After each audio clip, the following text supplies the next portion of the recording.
morning, students. How are you? Okay. Me too. I'm too. मैं भी fine. चलो, आपको देख के और ज़्यादा फाइन हो जाते हैं. चलिए ठीक है. सबसे पहले तो आज की डेट डाल देते हैं.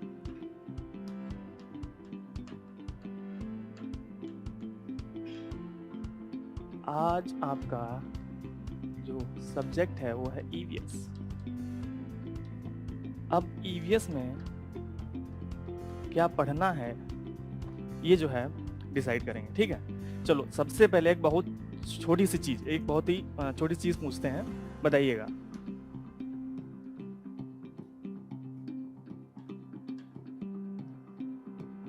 ये क्या है? सबको पता है? ठीक है. अच्छा ये बताइए, अम्ब्रेला का यूज कब करते हैं? बारिश में. सबको पता है. चलो बहुत अच्छी बात है. अब बताइए, बारिश जब होती है तो वो एक बार में अचानक से हो जाती है या बूंदों में होती है? बूंदों में होती है ना.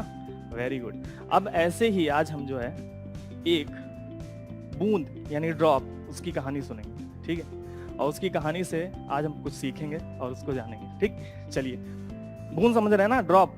ठीक है, चलो टॉपिक भी गया, कोई बात नहीं, फिर से डाल देंगे. सब्जेक्ट जो है आपका EVS. ओके ठीक. तो एक क्या था, एक ओशियन था. ठीक है, एक ओशियन था और उसमें एक बूंद यानी ड्रॉप जो है वो अपने पेरेंट्स के साथ में रहती थी, फैमिली के साथ. ठीक है, इस बूंद यानी ड्रॉप का नाम क्या था? बिंदु था. ठीक है, चलो इसका नाम हमने बिंदु रख दिया. एक दिन क्या हुआ, अचानक से काफी तेज गर्मी हुई. ठीक है, गर्मी हुई और गर्मी से क्या हुआ, ये जो पानी था ये एवोपरेट होने लगा. अब ये जो एवोपरेट होने लगा तो ये बेचारी बिंदु थी, ये हवा में उड़ने लगी. एवोपरेट मतलब ये होता है जब हम पानी को गर्म करते हैं तो वो भाप में बन जाता है. और इसका आपको अगर एग्जांपल देखना है तो जब आपकी मॉम चाय बना रही हो तो चाय के ऊपर एक प्लेट रख दीजिए और उस प्लेट के ऊपर पानी की बूंदें जम जाती हैं. इसका मतलब कि जब हम पानी को गर्म करते हैं तो वो इवोपरेट हो जाता है. ठीक है, तो इवोपरेट हो गया. अब ये जो बेचारी बिंदु थी अपने मम्मी पापा से अलग हो गई. अलग हो गई, ये रोने लगी. ये बेचारी रोने लगी. ठीक है, तो अब ये रोते रोते क्या पहुंचा, ये ऊपर पहुंच गई. ठीक है, अब हुआ क्या, अचानक से तेज हवा चली और जब तेज हवा चली तो ढेर सारी इसके जैसे ही कई सारी बूंदें यानी ड्रॉप्स इसके पास आ गई और उन्होंने क्या बना लिया, बताओ जल्दी से बताओ, क्या बना लिया? क्या बना लिया? क्लाउड बना लिया ना. ठीक, क्लाउड बना लिया. अब क्या हुआ, ये जो तेज हवा चली, ये हवा चल के इस क्लाउड को दूर ले गई और बेचारी बिंदु बहुत परेशान हो गई कि मैं मम्मी पापा से कब मिलूं. ठीक, चलो देखते हैं, आगे देखते हैं. देखा उसने कि ये जो हवा थी इसने और ढेर सारे क्लाउड्स को इसके साथ में ला दिया. और जब आपको पता है जब ढेर सारे क्लाउड इकट्ठे होते हैं तो क्या होती है, बारिश होती है. Very good. तो यहाँ पर रेन स्टार्ट हो गई और ये जो रेन स्टार्ट हो गई तो जो बेचारी बिंदु थी वो भी इस रेन में नीचे रिवर में जो है गिर गई. ठीक, अब आप बताइए ये रिवर आखिर में बहते बहते कहां पे जाएगी? ओशियन में जाएगी ना. ठीक है, ओशियन में जाएगी तो यानी कि अब जब ओशियन में जाएगी तो इसको यहाँ कौन मिलेंगे? मम्मी पापा यानी फैमिली मिलेगी इसकी. और ये जो फैमिली वापस मिल जाएगी और तो हमारा टॉपिक क्या पूरा हो जाएगा, आपका टॉपिक निकलेगा वाटर साइकिल. ठीक, यानी कि बिंदु की कहानी से आज हमने क्या सीखा, वाटर साइकिल सीखा कि किस तरह से पानी जो है वो गर्मी से इवोपरेट होता है. अगर हम प्रोसेस की बात करें तो इस प्रोसेस को क्या कहते हैं, इसको बोलते हैं इवोपरेशन. ठीक है, और ये जो पानी, जो भाप जो जाती है, वेपर जो जाती है ऊपर इकट्ठी होती है, ये जो बादल बनते हैं इनको बोलते हैं कंडेंसेशन. ठीक है, और जब यही बादल कहीं पे बरसते हैं तो इसको बोलते हैं प्रेसिपिटेशन. और जब ये पानी कहीं इकट्ठा हो जाता है तो इसको बोल देते हैं collection. Thank you class. Thank you.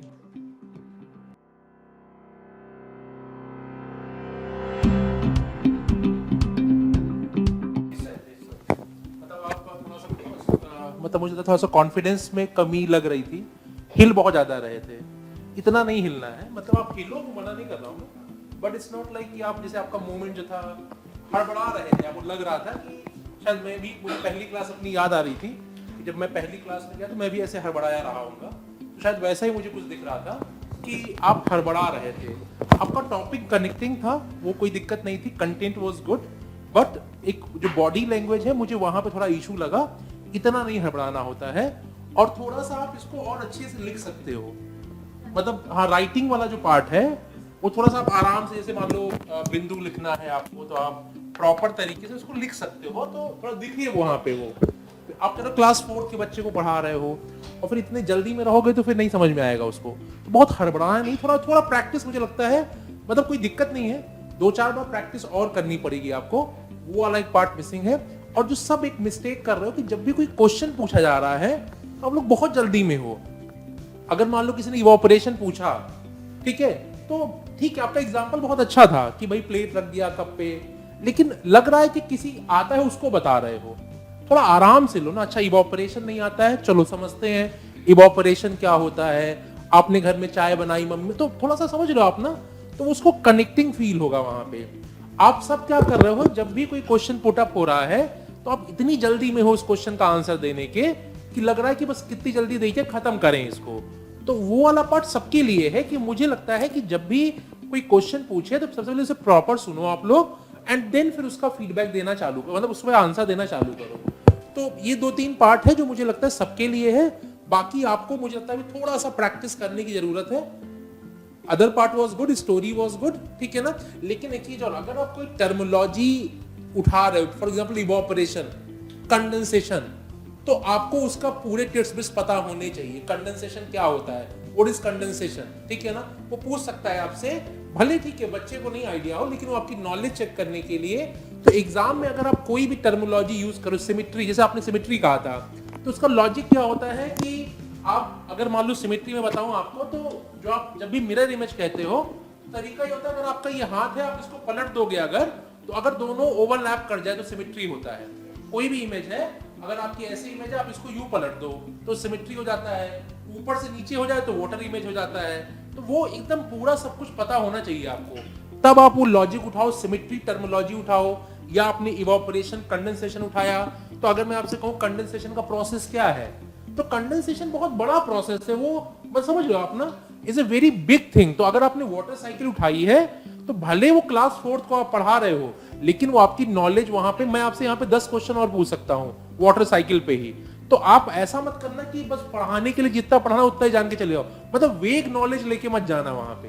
तो अगर कोई टॉपिक आप उठा रहे हो, आपने वाटर साइकिल उठाया, तो सब कुछ जानो उस वाटर साइकिल के बारे में। मतलब आप ये मान के चलो कि क्लास 12th का बच्चा अगर पढ़ रहा है तो कैसे पढ़ेगा वहां पे, मतलब समझ रहे हो आप ना, उस लेवल तक की आपकी नॉलेज होनी चाहिए। आप कहोगे सर वो तो हम क्लास 4th के बच्चे को पढ़ा रहे हैं, लेकिन वो नॉलेज तो चेक ही कर सकता है आपका ना, ठीक है ना, कि नॉलेज से आपसे पूछ सकता है कि, और एक तो क्लाउड कह दिया आपने, अब मैं आपसे पूछूं कितने तरह क्लाउड होते हैं, आपने क्लाउड का, मैं पूछूं कौन तरह क्लाउड होते हैं, कौन सा क्लाउड पानी बरसाता है, ठीक है, कंडेंसेशन के और कौन से फॉर्म है, ठीक है, इसको क्या कहते हैं, प्रेसिपिटेशन आपने कहा, प्रेसिपिटेशन कितने तरीके से हो सकती है, कौन कौन से फॉर्म है प्रेसिपिटेशन के, ड्यू क्या होता है, मॉइस्ट क्या होता है, फॉग क्या होता है, फॉग प्रेसिपिटेशन है कि कंडेंसेशन है, आप समझ रहे हो ना।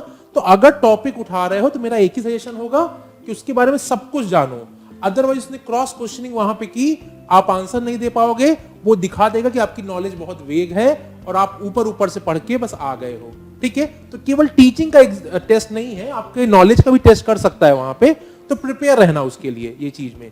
और सारे लोग जो गलती कर रहे हैं, वो जब भी क्वेश्चन पूछा जा रहा है तो बहुत हड़बड़ाए हुए हैं, थोड़ा सा पॉज लो, सुनो क्वेश्चन को, एग्जाम्पल दो। सब कुछ बढ़िया था, आपका एग्जाम्पल बहुत अच्छा था, लेकिन दिक्कत क्या थी, इतनी जल्दी में होना कि वो लग रहा है कि बस हाँ थोड़ा सा, मतलब मुझे लगता है प्रैक्टिस करो 4-5 बार। देखो एक फेमन कॉन्सेप्ट होता है, फेमन टेक्निक्स होती है। फेमन टेक्निक क्या होती है, फेमन ने बहुत बढ़िया बताया कि कैसे आप किसी चीज को पढ़ाना सीख सकते हो। तो उसका लॉजिक क्या होता है, उसका लॉजिक होता है, जब भी आप कोई टॉपिक पढ़ो तो कोई 4 साल 5 साल के बच्चे को पकड़ो और उसको टॉपिक समझा दो। अगर वो टॉपिक उसको समझ में आ गया तो आपको वो कॉन्सेप्ट समझ में आ गया है, और अगर वो टॉपिक उसको समझ में नहीं आया है तो मतलब आपको वो टॉपिक अभी और जरूरत है उसको पढ़ने के लिए। एकदम बेसिक सा लॉजिक होता है जो फेमैन टेक्निक है उसने बताया था, तो आप भी इसको यूज कर सकते हो। आपको ये टॉपिक समझना है, एक बच्चे को पकड़, सबके घर में होते ही होते हैं, ठीक है, उसको पकड़ के सुनाया, उसको समझ में आ गया, उसकी क्वेश्चन क्या क्या हो सकती है। अगर वो कह रहा है भाई मजा आ रहा है, देखो यहाँ सबको आइडिया है, ठीक है ना, यहाँ सबको पता है वाटर साइकिल क्या होती है। तो अभी बच्चा पूछ लेगा ना सर कंडेंसेशन इतने भारी भारी टर्म क्यों हम लोग बोल रहे हैं, पहले बताओ उसे बादल बनता है ये होता है, then come to the terminology part, last में एकदम आओ, ठीक है ना। तो ये सब चीजें आप लोग थोड़ा करो। मुझे तो आपका बाकी सब सही था, मतलब बस only part is body language जो मुझे लगा थोड़ा सा इंप्रूवमेंट वहां जरूरत है। नेक्स्ट किसका है? आकाश।